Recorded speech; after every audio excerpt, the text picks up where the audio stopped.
Turning to childhood grief, the write-up of the Harvard Bereavement Project was by William Warden, Children in Grief, is a good book about children's reactions to the death of a parent.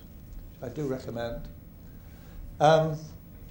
Contrary to popular belief, children know a lot about death. In fact, when you think about it, they're playing death games from an early age, aren't they?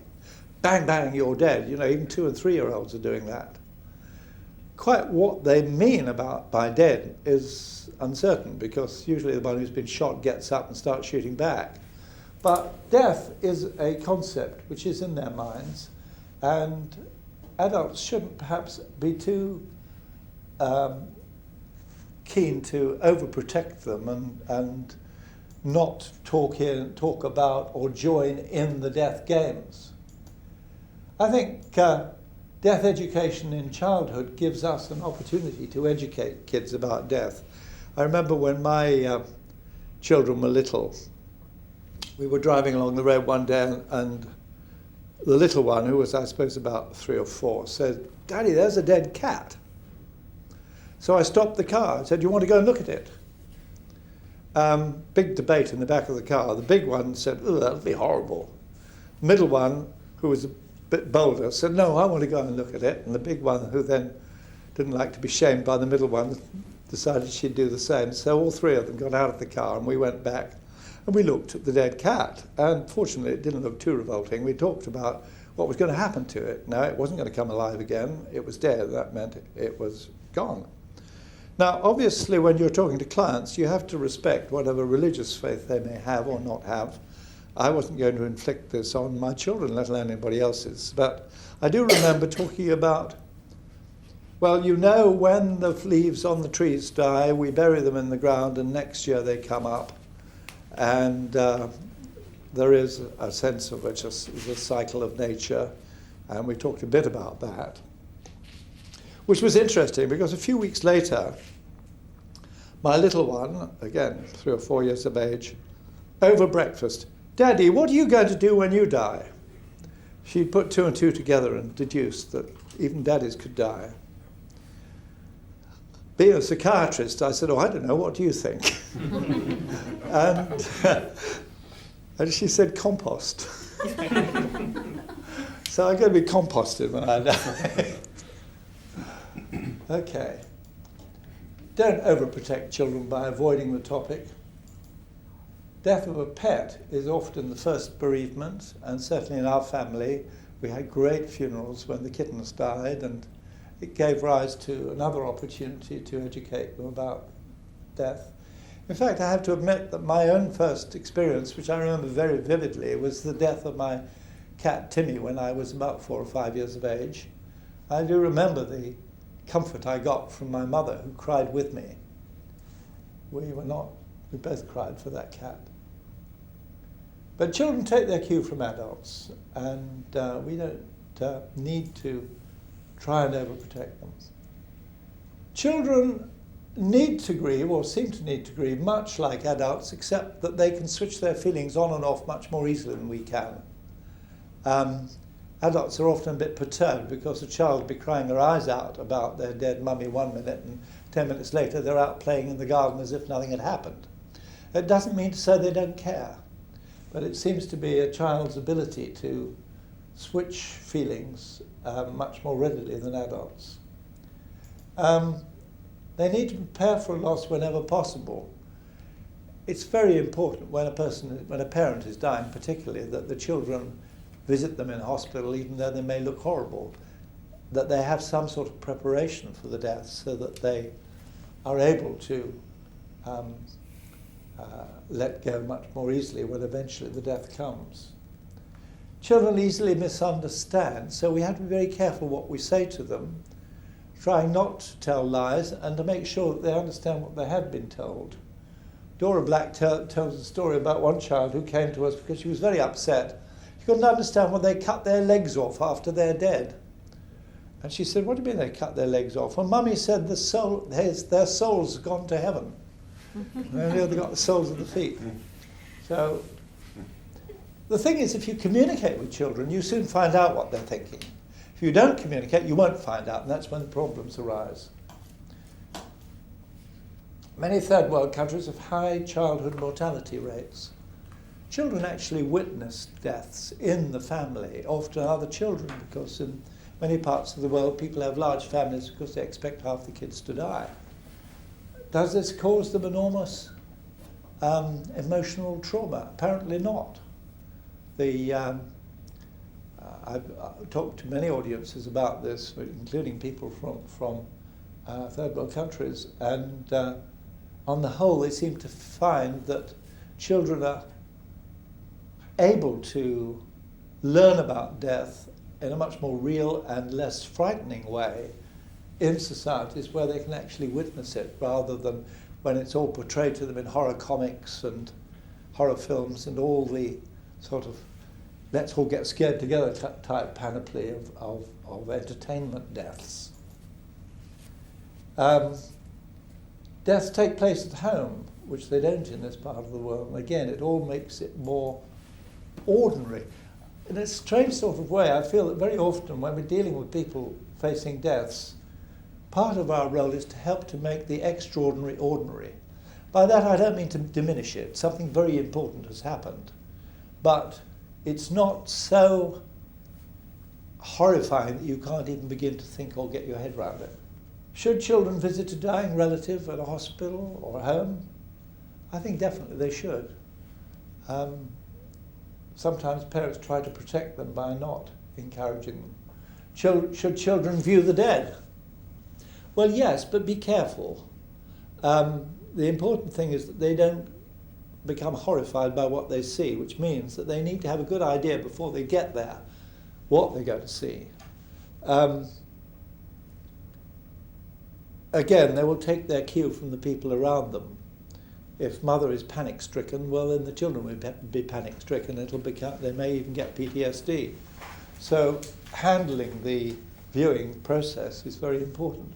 Most people actually look much happier when they're dead than they did when they were alive, particularly if they've got a terminal illness. So time and again you'll find people very reassured that someone looked very peaceful.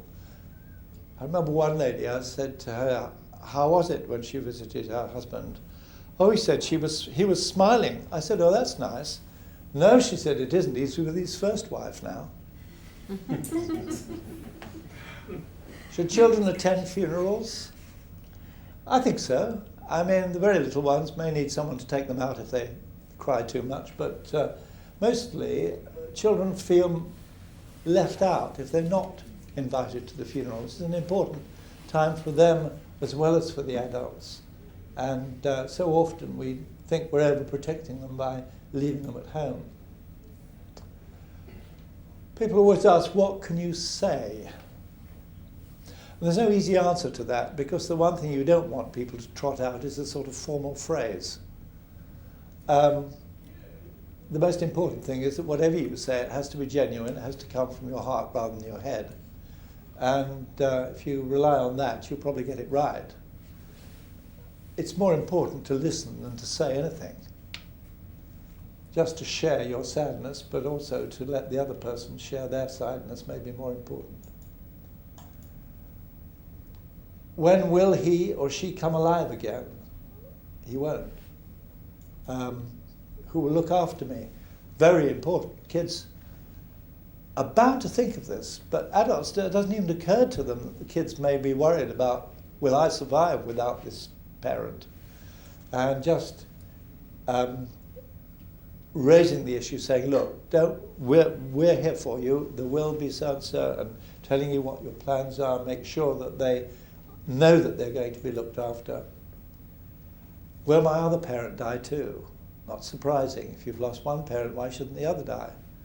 These are the kinds of issues that you need to deal with. Will I die? Was it my fault? Time and again, when bad things happen, it's because I was a naughty boy or a naughty girl. And now the awful things happened, it was my fault. I was sent, the day before my mother died, I was a naughty girl and was sent up to my bedroom. Was that what killed her? Again, if you start communicating with kids about these issues, you'll soon find out what's on their minds, because they will be only too glad to talk about it. But as long as people are treating the problem by not treating it, it won't go away. Short attention span, emotions fluctuate from distress to apparent indifferent. They may regress, children may start bedwetting or having thumb sucking or other behaviour problems, which are usually transient, don't necessarily give rise to lasting difficulties, but sometimes become self-perpetuating because they then become a special issue, and it may create more anxiety in the family. Communicating in whatever language the child will understand, verbal or non-verbal, remembering that play is the most important way of educating children. Don't be afraid to join in the death games, the funerals. They're all part of the process.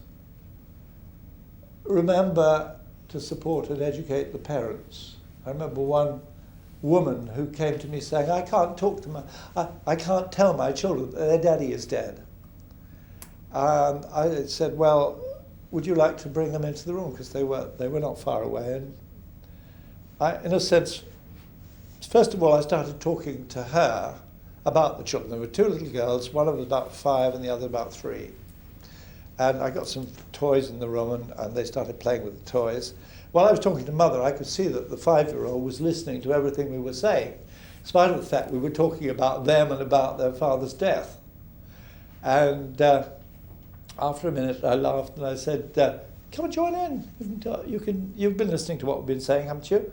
She immediately put her thumb in her mouth. I said, do you know how to do squiggles?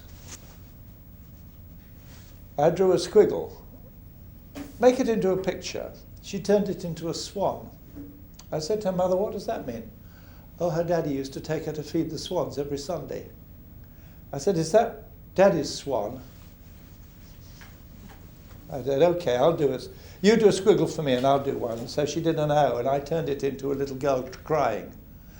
And I said to her, who's that? And she took her thumb out and said, me. But what I was doing was, in a sense, showing the mother how she could communicate about the daddy. And I said, you know Daddy's dead, don't you? Because it was obvious she did. Yes, she knew Daddy was dead. And we were able to talk quite openly about this. I said, it is very sad, he isn't coming back.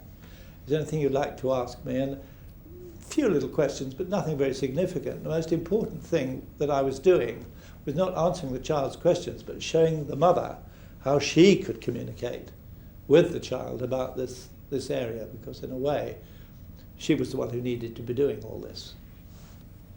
This is one of the part of the trauma recovery program that we set up in Rwanda after the massacres there, where we worked with many orphan children and severely traumatized children who'd witnessed the deaths of their parents, most horrific things, but nobody cried at that time.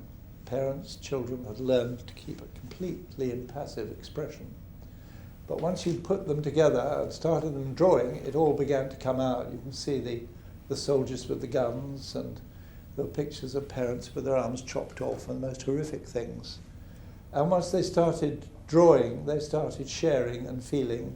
And before very long, the therapists were saying they come alive. It's fascinating to see these kids getting back in touch with their feelings, which was very reassuring, I think.